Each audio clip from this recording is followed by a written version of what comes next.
નમસ્તે વિદ્યાર્થી મિત્રો, શ્રી જ્ઞાન મંજરી મોડર્ન સ્કૂલ સિહોરની ઈ લર્નિંગ યુટ્યુબ ચેનલમાં આપનું સ્વાગત છે.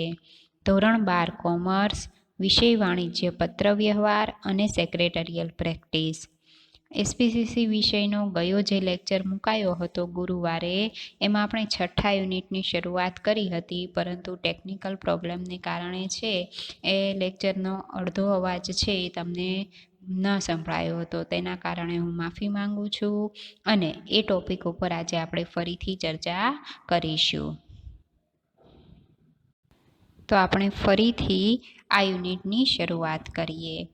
પ્રકરણ 6, રજૂઆત કે પ્રેઝન્ટેશનના કૌશલ્યો. રજૂઆત ગુજરાતી શબ્દ છે અને એનો અંગ્રેજી વર્ડ્સ છે પ્રેઝન્ટેશન. તો આ પ્રેઝન્ટેશન એટલે શું છે, પ્રેઝન્ટેશનનું મહત્ત્વ શું, બરાબર, કઈ કઈ જગ્યાએ પ્રેઝન્ટેશનનો ઉપયોગ થતો હોય છે એ આપણે જોવાનું છે. અને તમારી ભવિષ્યમાં પણ પ્રેઝન્ટેશન ખૂબ મહત્ત્વનું હોય છે. કોઈ પણ જગ્યાએ તમે નોકરીના ઇન્ટરવ્યૂ માટે જશો એટલે ત્યાં પ્રેઝન્ટેશન છે એ ખૂબ મહત્ત્વ ધરાવે છે. તો હવે સૌપ્રથમ આપણે આ પ્રકરણમાં શું શું શીખવાનું છે તે જોઈ લઈએ. પ્રથમ છે પ્રસ્તાવના, ત્યારબાદ પ્રેઝન્ટેશનનું મહત્ત્વ, પ્રેઝન્ટેશનના પ્રકારો, પ્રેઝન્ટેશનના હેતુઓ, પછી પ્રેઝન્ટેશનમાં ધ્યાનમાં રાખવાની બાબતો, અસરકારક પ્રેઝન્ટેશન કરવાની લાક્ષણિકતાઓ અને પ્રેઝન્ટેશનના કેટલાક નમૂના કે કઈ રીતે પ્રેઝન્ટેશન કરવામાં આવતું હોય છે. તો આપણે આ બાબતો વિશે જોઈએ. હવે સૌપ્રથમ ભણીએ તેની પ્રસ્તાવના. માનવી ગમે એટલો સ્વયં કટિબદ્ધ હોય તો પણ તેણે પોતાનો મત, અભિગમ, અભિપ્રાય કે યોજના સામી વ્યક્તિને સમજાવવાની અને તે માટે યોગ્ય રજૂઆત અને નિરૂપણ કરવાની જરૂર પડે જ છે.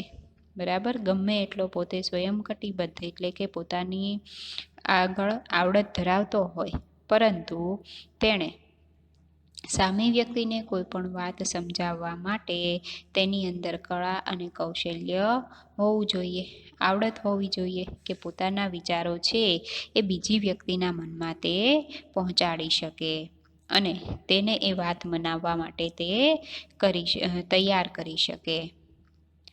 એ માટે વ્યક્તિની સમજ, આવડત, કૌશલ્યો તેને મદદરૂપ થાય છે. ઉપરાંત અલગ અલગ પ્રકારની રજૂઆત માટે વિવિધ પ્રકારના માળખા અને ઉપકરણોની જરૂર પડે છે.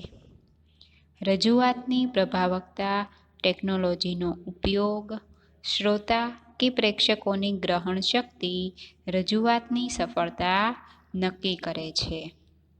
બરાબર, એની અંદર છે સમજ હોવી જોઈએ, આવડત હોવી જોઈએ, કૌશલ્ય હોવું જોઈએ કે જેથી કરીને તે પોતાની વાત છે એ સામેની વ્યક્તિને સમજાવી શકે. અને રજૂઆતની પ્રભાવકતા એટલે કે લોકો સામે તેને રજૂ કરવા માટે જુદા જુદા માળખા અને ઉપકરણોની જરૂર પડતી હોય છે. અને હાલના સમયમાં ટેકનોલોજીનો ઉપયોગ થતો હોય છે પોતાની વાતને સમજાવવા માટે. બરાબર, તો કે જે શ્રોતા અને પ્રેક્ષકોની ગ્રહણ શક્તિની રજૂઆતની સફળતા નક્કી કરે છે કે લોકો એને કેટલું ઝડપથી ગ્રહણ કરે છે, કેટલું એ લોકોને આકર્ષણ ઊભું કરે છે. યોગ્ય પ્રકારની રજૂઆત વ્યક્તિ કે જૂથને સમજાવીને તેમનું અનુમોદન મેળવીને ધાર્યા પરિણામો લાવવાનું કામ કરે છે. બરાબર, યોગ્ય રીતે રજૂઆત થઈ હશે તો એક વ્યક્તિ હશે કે આખું જૂથ છે એને સમજાવી પણ શકાય છે અને તેનું અનુમોદન એટલે કે એ વાતને તે પોતે એના તરફ દોરવાય છે એમાં એને સફળતા મળે છે અને એના દ્વારા તે નક્કી કરેલા ધ્યેય છે એને સિદ્ધ કરી શકતો હોય છે. રજૂઆત માટે પ્રેઝન્ટેશન શબ્દ પ્રચલિતપણે વપરાય છે. બરાબર, શું છે, રજૂઆત માટે પ્રેઝન્ટેશન શબ્દ વાપરવામાં આવ્યો છે. રજૂઆત પ્રેઝન્ટેશન એટલે પોતાનો મત, અભિગમ, અભિપ્રાય કે યોજના સામી વ્યક્તિ કે જૂથ સમક્ષ યોગ્ય રીતે રજૂ કરી સમજાવવાની આવડત અને કૌશલ્ય. રજૂઆત કે પ્રેઝન્ટેશન દ્વારા શું થાય છે? પોતાનો મત હોય, પોતાનો અભિગમ હોય, વિચારો હોય, અભિપ્રાયો હોય કે પોતાના મનમાં ઘડાયેલી યોજના હોય એને સામી વ્યક્તિ સુધી પહોંચાડવી અને તેને એ સમજાવવા માટે રાજી કરવી. તેની એ પ્રકારની જે આવડત અને કૌશલ્ય ધરાવે તેને પ્રેઝન્ટેશન કહે છે. કે પોતાની વાતને લોકો સામે કઈ રીતે રજૂ કરવી અને તેને વાત મનાવવા માટે રાજી કરવા, એવી આવડત અને કૌશલ્ય હોય તેને પ્રેઝન્ટેશન કહે છે. અને ઘણા લોકોમાં આવી આવડતો જોવા મળતી હોય છે કે ઝડપથી પોતાની વાત છે એ બીજા વ્યક્તિને કહી અને મનાવી લેતા હોય છે. હવે છે પ્રેઝન્ટેશનનું મહત્ત્વ. વ્યક્તિ દ્વારા પોતાના મત કે યોજનાની રજૂઆત વિવિધ લોકો પાસે વિવિધ પરિસ્થિતિમાં થતી હોય છે. રજૂઆત મા-બાપ કે વડીલ આગળ હોય, શિક્ષક કે મિત્ર પાસે હોય તથા સંસ્થાના વડા કે સહકર્મચારી સમક્ષ પણ હોઈ શકે. બરાબર, જુદા જુદા વ્યક્તિઓ સમક્ષ રજૂઆત થતી હોય છે. તો એ દરેક વ્યક્તિઓ પાસે રજૂ કરવાની રીત પણ કેવી હોય છે? અલગ અલગ હોય છે. આપણે એક જ વાત છે અલગ અલગ વ્યક્તિઓને કેવી હોય? એ આપણાથી ઉંમરમાં નાના પણ હોય, મોટા હોય, એનો હોદ્દો અલગ હોય, બરાબર, જાતિ અલગ હોય, તો એને કહેવામાં ઘણો ફરક પડે છે. એક જ વાત જુદી જુદી વ્યક્તિઓને કહેતી વખતે ઘરની વ્યક્તિ હોય એટલે એને આપણે ઝડપથી કહી શકશું. મમ્મી પપ્પા હોય તો એને તરત મનાવી લઈશું. મિત્ર હશે તો એની પાસે એ વાત ઝડપથી કહી શકશું. પરંતુ અન્ય વ્યક્તિઓને કહેવી એ વાત થોડી અઘરી થતી હોય છે. આ રજૂઆત અલગ અલગ મોભા, જાતિ અને વય જૂથની વ્યક્તિઓ પાસે કરવાની હોવાથી તે માટે કેટલીક બાબતો ધ્યાનમાં રાખવી જોઈએ. બરાબર, કે અલગ અલગ વ્યક્તિઓને વાત કરવાની હોય ત્યારે ઘણી બાબતોનું ધ્યાન રાખવું જોઈએ. આ પૈકી કેટલીક બાબતો સર્વસામાન્ય હોય છે અને ઘણી વખત આપણે ઘરમાં કોઈ નાનું બાળક હોય તો એને આપણે ઘણી વસ્તુઓ સમજાવતા હોઈએ કે મહેમાન આવે તો એને આવું ના કહેવાય, બહારનો કોઈ વ્યક્તિ આવે તો એની સામે આમ ના બોલાય. બરાબર, એટલે એને કહેવા માટે ઘણા બાબતો હોય. અને મોટા વ્યક્તિઓ હોય તો એ વ્યક્તિઓ પણ કહેવામાં ઘણો બધો સંકોચ અનુભવે છે. એવી કોઈ પણ પ્રકારની વાત દરેક વ્યક્તિને એક સરખા ભાવથી કહી શકાતી નથી. જ્યારે કેટલીક મોભા, જાતિ અને વયજૂથ પ્રમાણે બદલાશે. તદુપરાંત રજૂઆત વિવિધ બાબતો માટે કરવાની હોય છે. બરાબર, શું થાય છે? મોભા, જાતિ અને વયજૂથ પ્રમાણે વાતો બદલાતી હોય છે. તો હવે કઈ કઈ બાબતો માટે રજૂઆત કરવાની હોય છે એ જોઈ લઈએ. તો એમાં સૌ પ્રથમ છે અધ્યયન, અધ્યાપન અને પરીક્ષણ. બરાબર, કોઈ તપાસ કરવાની હોય, કંઈક શીખવાનું હોય અથવા તો બીજી કોઈ વ્યક્તિને શીખવવાનું હોય તે સમયે રજૂઆત થાય છે. પછી સાક્ષાત્કાર અને જૂથ રચના. પોતાના વિશેની બાબતો રજૂ કરવાની હોય, ઇન્ટરવ્યૂ આપવાના હોય. બરાબર, તો કઈ કઈ બાબતો છે લોકો સામે રજૂ કરવી અને કઈ બાબતો ન રજૂ કરવી એ પણ ત્યાં ધ્યાન રાખવાનું હોય છે. પછી જૂથ ચર્ચા થતી હોય છે. દરેક વ્યક્તિઓ વચ્ચે અલગ અલગ બાબતોની વાતો થતી હોય છે. તો એ સમયે કઈ બાબત કહેવી, કઈ બાબત ન કહેવી અને કઈ રીતે કહેવી એ જરૂરી હોય છે. પછી છે તાલીમ. બરાબર, શું કરવામાં આવે? તાલીમ. તો એ પણ શું છે? એક રજૂઆત જ છે. પહેલાં શીખવાનું છે અને એના પછી આપણે એની પરીક્ષાઓ આપવાની છે કે આપણે કેટલી વસ્તુઓ શીખ્યા છીએ એ લોકો સામે રજૂ કરવાનું હોય છે. ત્યારબાદ નિદર્શન, તપાસ કરવાની હોય, વ્યૂહરચના કરવાની છે, કોઈ યોજના તૈયાર કરવાની છે.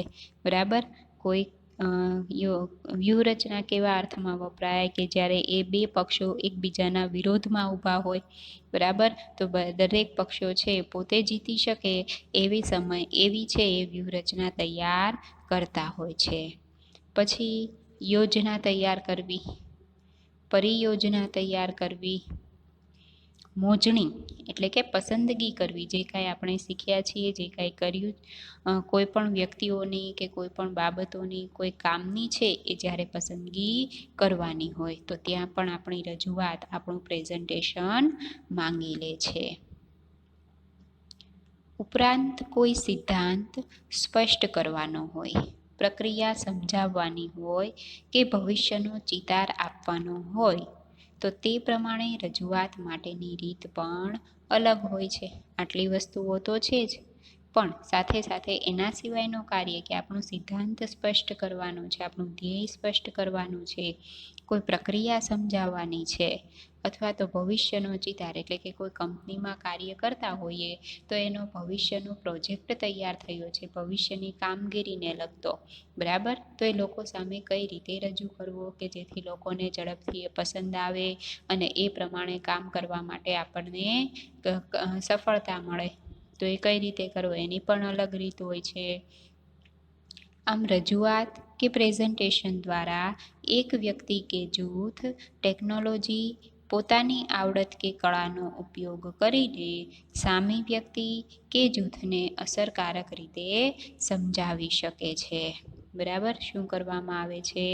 રજૂઆત અને પ્રેઝન્ટેશન દ્વારા છે અન્ય વ્યક્તિઓને બાબતો સમજાવવામાં આવે છે ટેકનોલોજી દ્વારા અને પોતાની આવડત અને કળાનો ઉપયોગ કરીને. રજૂઆત મૌખિક રીતે, લખીને અને કમ્પ્યુટર દ્વારા દ્રશ્ય શ્રાવ્ય માધ્યમનો ઉપયોગ કરીને કરી શકાય, જેમાં ટેકનોલોજીની મદદથી થતી રજૂઆત વધુ અસરકારક છે. બરાબર, કઈ રીતે કરી શકાય એના પ્રકારો થયા, મૌખિક રીતે કરી શકાય, લખીને કરી શકાય, કમ્પ્યુટર દ્વારા પણ કરી શકાય કે એના જેવા બીજા અન્ય દ્રશ્ય શ્રાવ્ય માધ્યમનો ઉપયોગ કરીને પણ કરી શકાતી હોય છે. તો આ રીતે રજૂઆત કરવામાં આવતી હોય છે. પ્રેઝન્ટેશનના પ્રકાર.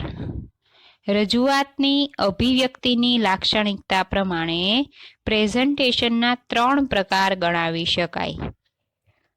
પહેલું મૌખિક, ઓરલ, પછી બીજું લેખિત, રાઇટેન, અને ત્રીજું પાવર પોઈન્ટ પ્રેઝન્ટેશન. મૌખિક માધ્યમોની વાત કરીએ તો રજૂઆત વક્તવ્ય, વિવાદ, સંવાદ, દલીલ સ્વરૂપે કરી શકાય. બરાબર, રજૂઆત કઈ રીતે કરી શકાય કે કોઈ એક વ્યક્તિ વક્તવ્ય આપી અને પોતાની વાતો રજૂ કરે, પછી સામસામા પક્ષો વચ્ચે વિવાદ દ્વારા છે એ પ્રેઝન્ટેશન થતું હોય, પછી સંવાદ દ્વારા, વાતચીતો દ્વારા છે પ્રેઝન્ટેશન થાય, દલીલો દ્વારા આર્ગ્યુમેન્ટ સ્વરૂપે કરી શકાય. તો આ દલીલ છે એનું આપણે એક છે એ સામાન્ય ઉદાહરણ શું આપી શકીએ કે ન્યાયાલયમાં, કોર્ટમાં જ્યારે વકીલો છે એ બે પક્ષે કેસ લડી રહ્યા હોય, એકબીજાની વિરોધમાં કેસ લડી રહ્યા હોય ત્યારે શું થતું હોય છે? પ્રેઝન્ટેશન જ થાય છે. બરાબર, એ શું કાર્ય થાય છે? પ્રેઝન્ટેશન જ થાય છે અને એને દલીલ સ્વરૂપે રજૂ કરવામાં આવતું હોય છે. બંને પોતપોતાના મંતવ્યો રજૂ કરતા હોય છે. લેખિત માધ્યમોમાં પત્ર, મેમો, દરખાસ્ત, અહેવાલ, નિવેદન, જુબાની, યોજના, પરિયોજના, વ્યૂહરચના વગેરેનો સમાવેશ કરી શકાય છે. એટલે કે લેખિત માધ્યમોમાં છે એ રજૂઆત કરવામાં આવે પરંતુ એ લખીને કરવામાં આવે છે અને એના કેટલાક ઉદાહરણો લઈએ તો પત્ર દ્વારા, મેમો દ્વારા, દરખાસ્ત, આવી જુદી જુદી રીતે છે એ રજૂઆત થતી હોય છે. અહીં એ પણ સ્પષ્ટ કરીએ કે સંવાદ, દલીલ, નિવેદન કે જુબાનીની રજૂઆત લેખિત અને મૌખિક બંને માધ્યમોમાં કરી શકાય છે. બરાબર, જ્યારે કોર્ટમાં કેસ લડવામાં આવે અને બંને પક્ષ વિરોધ પક્ષે કેસ લડાતો હોય ત્યારે બંનેના વિટનેસને બોલાવવામાં આવે છે, બરાબર. એવા લોકો કે જે એ ગુના સમયે કે કોઈ પણ પ્રકારનો કેસ છે એની સાથે જોડાયેલા હોય કરવામાં આવે છે, સુબાની લેવામાં આવે છે, એ વિટનેસ તરીકે ઓળખાય છે. તો એ બંને રીતે થઈ શકે છે. લેખિત દ્વારા પણ રજૂઆત થાય અને મૌખિક રીતે પણ એ રજૂઆત કરી શકે છે. રજૂઆત માટે માધ્યમ ઉપરાંત કેટલાક કૌશલ્યોની જાણકારી હોવી જરૂરી છે.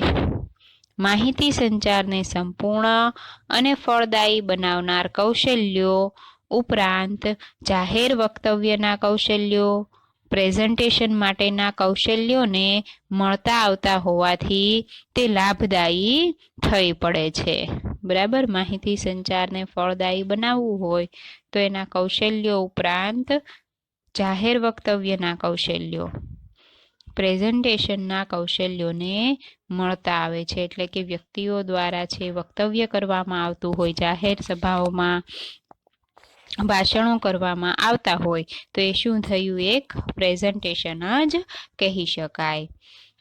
ટેકનોલોજીનો ઉપયોગ કરીને પાવરપોઈન્ટ પ્રેઝન્ટેશન પ્રોગ્રામ દ્વારા મૌખિક અને લેખિત પદ્ધતિનો સમન્વય કરીને રજૂઆત કરી શકાય છે, બરાબર. તો આ પાવરપોઈન્ટ પ્રેઝન્ટેશન વિશે આપણે બધા જાણીએ છીએ અને હાલમાં તો શાળા અને કોલેજોમાં પણ ઘણા ટોપિકો એવા હોય છે, ઘણા વિષયો એવા હોય છે કે જેમાં પાવરપોઈન્ટ પ્રેઝન્ટેશન દ્વારા છે એ અભ્યાસ કરાવવામાં આવતો હોય છે.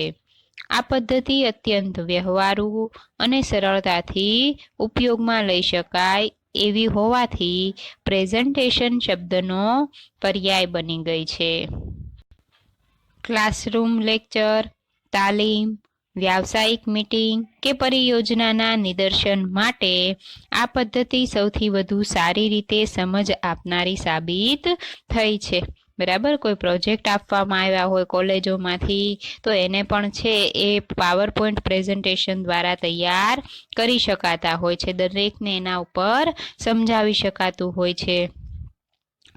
પ્રેઝન્ટેશન પ્રેક્ષકોનું ધ્યાન આકર્ષિત કરવાનું ઉપરાંત રજૂઆતને સચોટપણે અને રસપ્રદ રીતે સમજાવવાનું કામ કરે છે, કે દરેકનું ધ્યાન આકર્ષિત તો કરે જ છે પણ સાથે સાથે સારી રીતે જોઈ પણ શકે છે અને એને એની સ્પષ્ટતા પણ આવે છે.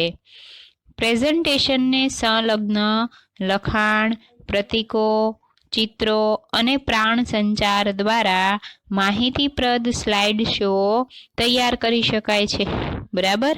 કે જે પ્રેઝન્ટેશન તૈયાર થયું છે એને કેટલાક પ્રતીકો દ્વારા, કેટલાક લખાણો દ્વારા એમાં છે એ એનું હેડિંગ આપવું હોય આપણે પ્રેઝન્ટેશનની શરૂઆતમાં તો એ પણ આપી શકીએ. જેવી રીતે વિડીયો બનાવવામાં આવતો હોય એવી રીતે આખું પ્રેઝન્ટેશન તૈયાર કરવામાં આવતું હોય છે. પ્રોજેક્ટરની મદદથી આ શોને મોટા પડદા ઉપર વધુ લોકોને બતાવી શકાય છે અને છાપેલ સ્વરૂપે હેન્ડઆઉટ કરીને બધાને વહેંચી પણ શકાય છે. પાવરપોઈન્ટ પ્રેઝન્ટેશન અંતર્ગત સ્લાઇડ શો તૈયાર કરવો એ એક કળા છે અને તેની રજૂઆત કરવી એ અનેક કૌશલ્યો માંગી લેનાર આવડત છે, બરાબર. પ્રોજેક્ટરની મદદથી શું થાય છે કે આપ જે પ્રેઝન્ટેશન તૈયાર કર્યું છે તેને મોટા પડદા ઉપર રજૂ કરી અને સરળતાથી લોકોને બતાવી શકાય છે, વધારે લોકો એને જોઈ શકે છે અને એને છાપેલ સ્વરૂપે છે એ પ્રેઝન્ટેશનની પ્રિન્ટ બનાવી અને લોકોને છે એ વહેંચી પણ શકાય છે. હવે એના પાવરપોઈન્ટ પ્રેઝન્ટેશનમાં જે સ્લાઇડ શો તૈયાર કરવો એ એક કળા છે અને તેની રજૂઆત છે એ અનેક કૌશલ્યો માંગી લેનાર આવડત છે, કે એને પણ સારી રીતે રજૂ કરવું જોઈએ. લોકો સામે રજૂ કરવાનું છે તો એ સારી રીતે રજૂ થવું જોઈએ. રજૂઆત કરનારના અનુસંધાનમાં પ્રેઝન્ટેશનના બે પ્રકાર છે, વ્યક્તિગત અને જૂથ, અને બીજું છે સામસામે અને પરોક્ષ. તો વ્યક્તિગત અને જૂથ પ્રેઝન્ટેશન શું છે? તો કે સાક્ષાત્કાર એટલે કે ઇન્ટરવ્યૂ દ્વારા કોઈ એક વ્યક્તિ ઇન્ટરવ્યૂ લેતો હોય અને સામે ઇન્ટરવ્યૂ આપનાર વ્યક્તિ હોય. પછી પરિયોજના, પછી ધંધા વ્યવસાયની રણનીતિ કે વ્યૂહરચના માટે વ્યક્તિગત અને જૂથ ચર્ચાના સ્વરૂપમાં રજૂઆત કરવાની રહે છે. એટલે આ રીતે છે વ્યક્તિગત અને જૂથ પ્રેઝન્ટેશન હોય છે.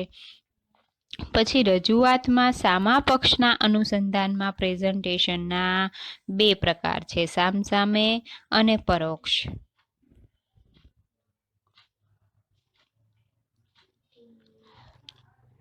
સાક્ષાત્કાર, પરિયોજના, ધંધા વ્યવસાયની રણનીતિ કે વ્યૂહરચના માટે વ્યક્તિગત અને જૂથ ચર્ચા હવે સામસામે અને પરોક્ષ રીતે એટલે કે ટેલિફોન કે વિડીયો કોન્ફરન્સિંગ દ્વારા પણ કરી શકાય છે. બરાબર, સામસામે પણ વ્યૂહરચના સમજાવી શકાતી હોય છે કે જૂથ ચર્ચા થઈ શકતી હોય છે. અને અત્યારના સમયમાં ટેલિફોન કે વિડીયો કોન્ફરન્સિંગ દ્વારા પણ આ પ્રેઝન્ટેશન થઈ શકતું હોય છે. પછી છે રજૂઆત હેતુના અનુસંધાનમાં પ્રેઝન્ટેશનના 5 પ્રકાર છે. એમાં પ્રથમ છે માહિતીપ્રદ. માહિતીપ્રદ એટલે શું? તો કે એની અંદર સમગ્ર માહિતીનો સમાવેશ થવો જોઈએ. ટૂંકું અને મુદ્દાસર હોઈ શકે. સૌથી અગત્યના મુદ્દાથી ઓછા અગત્યના મુદ્દા તરફ ગતિ. પછી ગૂંચવાડાની શક્યતા નહિવત, ઉદાહરણ તરીકે અધ્યાપન અને તાલીમ વગેરે. બરાબર, તો આ એવા એના પ્રકારો છે કે જે રજૂઆતના હેતુના અનુસંધાનમાં પ્રેઝન્ટેશન થતું હોય છે. એટલે કે જે વસ્તુઓ રજૂ કરવાની છે એને લોકો સામે દર્શાવવામાં આવે છે. અને એમાં એવું પણ બની શકતું હોય કે માહિતી રજૂ કરવાની છે તો માહિતી તો ખૂબ વધારે પણ હોય અને ટૂંકી પણ હોઈ શકે. એટલે એમાં ગૂંચવાડો થવાની, ભૂલ થવાની, ગોટાળા થવાની શક્યતા રહેતી હોય છે. પછી છે સૂચના આપનાર. ચોક્કસ સૂચન કે આદેશ આપવા. સઘન અને સમજવા માટે સમય માગી લેનાર. પાયાગત બાબતોથી શરૂ કરી ચકાસણી શક્ય. બરાબર, એટલે એની શરૂઆત ક્યાંથી થાય? તો કે પાયાગત બાબતોથી શરૂ થાય સૂચનોની, અને ચકાસણી કે એમાં તપાસ કરવી જરૂરી બની જતી હોય છે. જે સૂચનો આપવામાં આવ્યા એ મુજબ કાર્ય થયું છે કે નહીં, તો એ પણ જાણવું જરૂરી હોય છે. પછી સઘન અને સમજવા માટે સમય માગી લેતા હોય છે. ઉદાહરણ તરીકે ટ્યુટોરિયલ, સલામતીના પગલાંનું નિદર્શન વગેરે. બરાબર, કે સૂચનો એવી જ વસ્તુઓ માટે આપવામાં આવતા હોય છે કે ઉચ્ચ હોદ્દો ધરાવતી વ્યક્તિ એની હાથ નીચે કામ કરતા વ્યક્તિઓને છે એની પાસેથી કામ કરાવવા ઈચ્છે છે, તો એને સૂચનાઓ આપે છે, સલાહ આપે છે, અને એ સૂચના અને આદેશોનું પાલન થાય છે કે નહીં તે પણ એણે જોવું રહેતું હોય છે. તો એણે રજૂઆત કરી કઈ બાબતમાં? તો કે પોતાને જે જવાબદારી સોંપવામાં આવી છે એ જવાબદારીને ધ્યાનમાં રાખી અન્ય વ્યક્તિઓ પાસેથી એણે કામ લેવાનું છે. તો એને જોઈ અને એણે છે એ રજૂઆત કરવી જોઈએ કે એનું જે કાંઈ બાબતો એણે રજૂ કરી છે એનું દરેક વ્યક્તિઓ પાલન કરે. પછી છે જાગૃતિ લાવનાર. અનુમોદન આપી નિર્ણય કે પગલાં લેવા પ્રેરનાર. સમજૂતી આપીને, સલાહ સમજૂતી આપીને. બરાબર, કે લોકોમાં જાગૃતતા આવે એવી બાબતોને રજૂ કરવાની હોય તો એ કઈ રીતે કરવી? મોટિવેશન આપવાનું હોય, કોઈને કામ કરવા માટે પ્રેરણા આપવાની હોય તો એ કઈ રીતે કરવું? યોગ્ય ભાષા પ્રયોગ, પ્રભાવશાળી વક્તવ્ય અને ઉત્સાહપૂર્વકની ચર્ચાથી મજબૂત બને છે. શું હોવું જોઈએ એમાં? સારી ભાષાનો પ્રયોગ થયો હોવો જોઈએ. પ્રભાવશાળી વક્તવ્ય હોવું જોઈએ, લોકોને આકર્ષણ આપનારું કે મોટિવેશનની આપણે કોઈ સ્પીચ સાંભળીએ તો તરત જ આપણી અંદર છે એક ઉત્સાહ જાગે છે કાર્ય કરવા માટેનો, ધ્યેય પૂરું કરવા માટેનો. તો એવું વક્તવ્ય હોવું જોઈએ અને ઉત્સાહપૂર્વકની ચર્ચાથી મજબૂત બનાવવું જોઈએ પ્રેઝન્ટેશનને. કથા, વાર્તા કે વાસ્તવિક જીવન પ્રસંગોના નિરૂપણથી જીવંત બને. કોઈ પણ મોટિવેશન સ્પીચ હોય, વાર્તા હોય વાર્તા, તો એ વાર્તા શા માટે કહેવામાં આવતી હોય અને એમાં શું હોય તો કે ભૂતકાળના સમયમાં ઇતિહાસમાં બની ગયેલા સારા વ્યક્તિઓની વાતો છે એ કહેવામાં આવે. શા માટે તો કે જે વ્યક્તિ એને સાંભળી રહ્યો છે એની અંદર પણ એવા ગુણોનું છે એ પ્રસ્થાપન થાય, એની અંદર એવા ગુણો ખીલે એ માટે. ઉદાહરણ તરીકે સંત મહાત્માની ગુરુવાણી, શિક્ષકનું પ્રેરણાદાયી વક્તવ્ય વગેરે. બરાબર, શિક્ષકો દ્વારા, માતા પિતા દ્વારા, વડીલો દ્વારા જે કાંઈ વાતો કહેવામાં આવતી હોય, સલાહો આપવામાં આવતી હોય તો એની પાછળનો હેતુ શું હોય કે બાળકોમાં છે એ જાગૃતતા આવે, એ સારા રસ્તા તરફ જાય, એનું ધ્યેય સારું બને, એવો તેનો હેતુ રહેલો હોય છે. તો આ રીતે રજૂઆતના પ્રકારો પાડવામાં આવ્યા છે. પછી છે દલીલ દ્વારા વાત ગળે ઉતારનાર. સચોટતા સમજાવવા, લાભાલાભની ચર્ચા, કેને ફાયદાઓ થાય એ રીતે છે એ વાત સમજાવવાની છે. તાર્કિક રીતે ઉકેલ તરફ પ્રયાણ, પોતાની બુદ્ધિશક્તિનો ઉપયોગ કરી અને ઉકેલ મેળવવાનો હોય છે. પ્રેક્ષકોની લાગણીઓને ઢંઢોળવી, દલીલો કરે એટલે દલીલમાં શું હોય, સામા વ્યક્તિને ઉગ્ર બનાવવાનો, એનો વિરોધ કરશે એટલે એનામાં ઉગ્રતા જાગશે કોઈ પણ વાત માટેની. બરાબર, તો એના દ્વારા છે એ રજૂઆત થતી હોય. ઉદાહરણ તરીકે રાજનૈતિક ચર્ચા, વ્યાવસાયિક પરિયોજના કે દરખાસ્ત વગેરે. બરાબર, રાજનૈતિક ચર્ચાઓમાં શું હોય, એકબીજા પક્ષનો વિરોધ થતો હોય છે, દલીલો થતી હોય છે, જેથી એકબીજા કાર્ય કરવા માટે, પોતાના પક્ષને આગળ લાવવા માટે તત્પર બનતા હોય છે. પછી છે નિર્ણયાત્મક, નક્કર ઉદાહરણ, પુરાવા આપી નિર્ણયની દિશામાં પ્રેરવા. નિર્ણયની આવશ્યકતા સ્પષ્ટ કરવી અને પરિસ્થિતિની સરખામણી, વિષમતાઓ દ્વારા લાંબા ગાળાના પરિણામો તથા સંભવિત ભયસ્થાનોની વિગતે ચર્ચા કરવી.